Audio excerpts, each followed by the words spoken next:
This week's Dvar Torah is being sponsored the Zecher Nishmas Avram Shalom Ben Gavriel Yaakov. I have to say, jump a little bit out of the ordinary, that Reb Gavriel Salman, who sponsors every week's Dvar Torah, has done so much for the yeshiva. His father should only reap much nachas from him, and should continue to be a Melitz Yosher for his wife, his son and daughter-in-law, and for the entire family. In our post-9/11 world, we've grown accustomed to certain anxiety. Whenever we see a large crowd, we can safely assume that there's going to be a lot of security, because we understand in large numbers, in crowds, there's a certain danger. People want to get as many people as they can. And it stands to reason that Parai understood that same concept. That Parai understood that when times are tough, and when people are vulnerable, and there's large crowds and small areas, that's when there's the time to get those who stand opposed to you.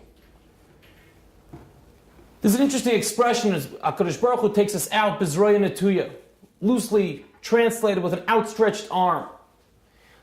Yet the proper translation, as it looks like, Lefi the Pshat, is more as a relentless arm. And what does that mean? And the idea is that as Klal Yisrael, from HaKadosh Baruch Hu, we're sending the Makkahs and watching the Mitzrayim, Makkah after Makkah, be hurt, be afflicted. There was a time period between each Makkah. And Pari realized that his time is being numbered. His days are coming to an end. And he has Klal Yisrael in one area, vulnerable people. Now is the time to get them. But what HaKadosh Baruch Hu does is, he doesn't let Pari think. It's Makkah, as he's slowly recouping his losses, slowly getting up, regaining his composure, standing up from bed, boom! Another time, another Makkah, a whole different way in that he couldn't prepare himself from before. And as he's trying this angle, another one, and another one, and another one, relentless. That was Bezrei Netuya. Never giving Pari the time to think.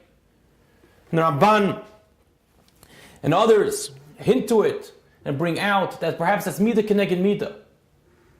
As HaKadosh Baruch Hu had let the Mitzrayim afflict Klal Yisrael b'kaitzer ruach, that Klal Yisrael didn't have time to think. They were so busy at work. The labor was so difficult, non-stop, that they didn't have time to think. So in turn for that, Midah Keneged Midah, Pari didn't have time to think. And he didn't have time to believe and to bring out that which he wanted to was to destroy Klal Yisrael. And after each Makkah, another one hit right away. Relentless. That was the Zroya Netuya. That was the limud. That was one of the lessons going into the Geula. Now I think if we could understand a tremendous lesson from here, and that is that there are people that are zeiche to freedom of thought, and there are those that don't merit freedom of thought. It's called Cheiras HaMachshava. Throughout Gullus we have anxiety, we have stresses. It's difficult at times, and it's so challenging. And sometimes we look at ourselves and we realize, I can't think, I don't have time to breathe. How many times do we say that? I can't even breathe. I don't have time for anything. And we have this thing after that we're following here and going there, running after this, and this is plaguing my head, this is stressing me out. This is what I have to work on now. We don't have time to think why we're here, what we're doing, what are our priorities in life. We don't have the freedom of thought. That's a klal of Gullus. But yet what HaKadosh Baruch Hu wants us to do is that even though it's hard, and we feel constricted at times, and it's challenging, and it's very stressful, and our heads are filled, to try to eke out some time to have that Cheiras HaMachshava, to have that freedom of thought, to have something not the way Klal Yisrael suffered, and not the way HaKadosh Baruch Hu punished Parai, not that Bezroya Netuya, not with that relentlessness, not with that pain of non-stop work and the inability to think and to think through things.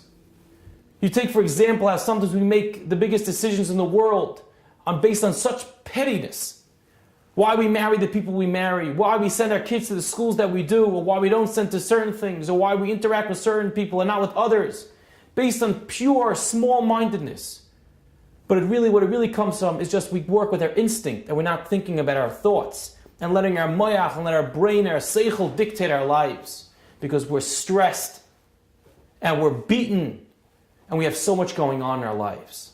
But if we can manage and look at the bracha, and stop for a second, and give ourselves some time, and we develop our Cheiras HaMachshava and our ability to think, and our freedom to realize and to look into a situation, not just believing everything we hear, not just looking at everything in a superficial manner, but depth, understanding, working through a situation, looking at something, not just accepting things as is, then we're realizing a beauty that's inherent in Golus.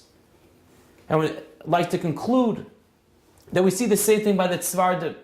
When it came to the frogs, HaKadosh Baruch Hu gave them a choice. Different frogs could have jumped into different places. Which frogs survived? Those are the frogs that jumped into the fire. Because those are the ones who thought first. Other frogs, instinct is, why jump into the fire? Why don't they think for a second? HaKadosh Baruch Hu created me for a certain existence, for a certain purpose here. If HaKadosh Baruch Hu created me, let me do what I have to do. Let me jump what I have to do and go straight into the fire if that's what's necessary. But yet they took the easy way out. The non-thinking frogs never survived. But the ones who were able to think before and realize their tafkid, realize their purpose, understood this depth, this meaning, there's something going on here, those are the ones who survived. If we want nachas from ourselves, if we want nachas from our spouses, if we want nachas from our children, we want to see productivity in our families, a purpose in our meaning and to our lives, even in Golus, we have to be able to think. We have to be thought-provoking people, using our seichel. Stop for a second. Don't let the stresses get to us. Develop our chayros hamachshava, our freedom of thought, and only through then will we be the ones not just to survive, but to thrive. Have a wonderful Shabbos.